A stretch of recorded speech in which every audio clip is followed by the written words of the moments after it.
దేవుడిలో ఎవరున్నారో ఏముందో మనకు తెలిసి సావదు కానీ రూపాయిలో మాత్రం దేవుడు కాపురం ఉన్నాడు. దేవుడు గుడి అంటే రూపాయే. ఆ రూపాయిని కనుక మనం జేబులో వేసుకున్నాం అనుకోండి, దేవుణ్ణి మనం జేబులో వేసుకున్నట్టే.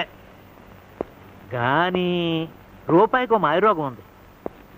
అది కట్టుకున్న పేళ్ళం వల్లే కట్టిన చోట పడి ఉండదు. లేవ తీసుకొచ్చిన దానివల్లే ఛాన్స్ దొరికితే ఇంకోటితో లేచిపోతుంది. పాపం మంచిదే, కానీ దానికి నిలకడ తక్కువ. దాన్ని గడించడం కంటే కాపాడుకోవడం చాలా కష్టం.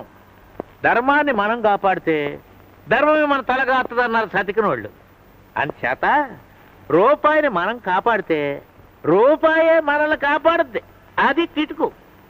అందుకనే రూపాయి కాపలాకే నేను చాలా కట్టుదిట్టాలు చేశాను. అడుగో దొంగలు దోచుకుపోకుండా కాపలా కాయడానికి ఒక సబ్ ఇన్స్పెక్టర్ నా అల్లుడుగా కట్టి పాడేశాను. సర్కిల్ అల్లుడుగా దొరకలేదు, అందుకని దొరికిన అల్లుడిని సర్కిల్ చేసేసాం. నా ఉద్యోగం అంతా ఈ మాంగారు రూపాయల కాపలాగే సరిపోతుంది.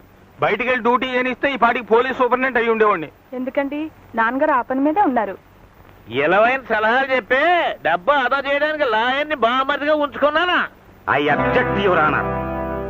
ఉంచుకున్నాను అంటే తప్పర్థం వస్తుంది. బామ్మర్దిని లాయర్ని చేశాను అను. అలా కానీ నమస్కారం. నమస్కారం. నమస్కారం. నమస్కారం. ఎవలీలే చందాల కోసం వచ్చారు బావా. ఇన్కమ్ ట్యాక్స్ వాళ్ళని బందిపోటు వాళ్ళని కాయచ్చు, కానీ ఈయనకి గెలవడం మా చెడ్డ కట్టం. నేను సందాలు చాలా ఇచ్చాను, ఇంకెవరని చెప్పా అమ్మన. అమ్మమ్మమ్మ అలా అనుకు బావా, ఇస్తే మనకే లాభం. వాళ్ళు 7 అంతస్తుల గోపురం, 7 ఫర్లాంగుల ప్రహరీ గోడ, ధ్వజస్తంభం, గంట అన్నీ కట్టేశారు. అస్సలు దేవుణ్ణి గర్భగుడిని మర్చిపోయారు పాపం. నువ్వు 1 లక్ష చందా ఇస్తే పుణ్యం పురుషార్థం రెండును.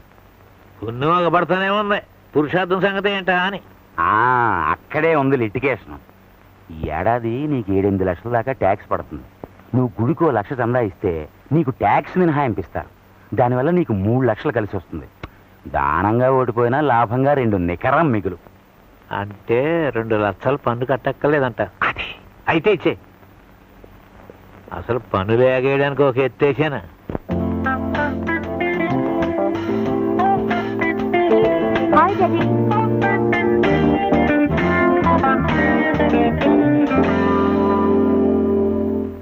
మా చిన్నమ్మాయిని ఇచ్చి ఒక ఇన్కమ్ ట్యాక్స్ ఆఫీసర్ని అల్లుడుగా చేసుకుంటాను. లేదా అల్లుడినే ఇన్కమ్ ట్యాక్స్ ఆఫీసర్ని చేస్తాం.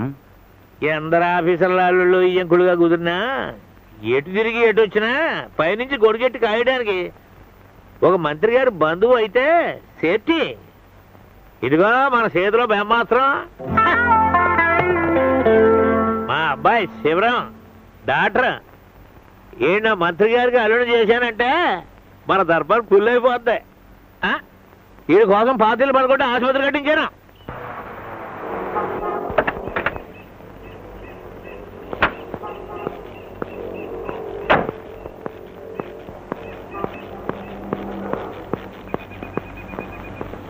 ఏరా కృష్ణ రారా. అది సరే గాని నీ కొడుకు కోసం ఆసుపత్రి కట్టి నన్ను ఇక్కడ కట్టి పడేస్తావా? నీకేదేమైనా బాగుందా? ఇదిగో వచ్చేసాం కదరా. కుర్రోడు ధైర్యం పుచ్చుకోవాలా, మంచిలో చూసుకోవాలా. అయినా కాబోయే మంత్రి గారి అల్లుడు ధర్మాసుపత్రిలో కూర్చుని దేశసేవ చేయడానికి అడిగి తీరుకుంటాదేంటి? అయినా పెళ్ళయ్యేదాకానే కదా. రే ఆ కత్తి కటార్లు పటకార్లు ఇచ్చి లోనకి తీసుకెళ్ళి పని ఆరంభించు. రే ఆపరేషన్ కాదు, జాగ్రత్త. ఎళ్ళు గిడు కోసుకునేవు. పద బాబు. రే ఆ ఆపరేషన్ అంతా ఇయ్యాలే చేసి మారేమోగా ద్వితీయకరం కాకుండా రేపటి కాస్త అట్టే పెట్టుకో అన్నట్టు. రే కోసేటప్పుడు పక్కన చుట్టాల మాట అనుకుండగా అది కుడి చెయ్యో ఎడ చెయ్యో రోగిని స్వయంగా అడిగి తెలుసుకుని మరీ కొయ్యి. ఒకదానికి ఒకటైతే కేసులు అవుతాయి.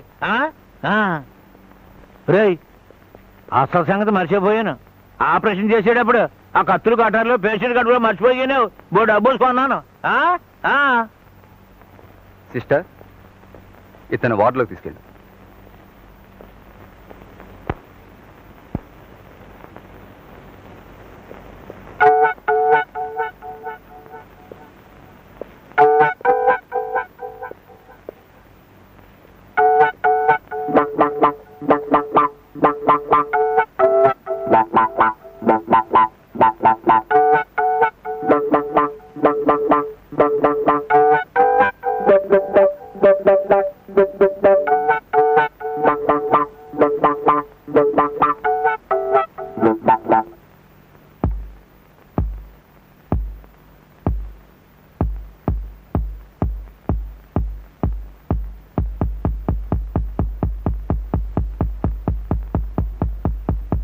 బంగారు మంచి కూతుంది నా బాబే నా బాబే నా అన్నయ్య అన్నయ్య పొద్దున్నే చూపించవు ఎలా ఉంటుంది ఏం చదువుతోంది చీరలా ఫ్రాక్లా కుంకుమ లిప్స్టిక్ ఆకుజోళ్ళ హై హిల్సా అది కాదన్ను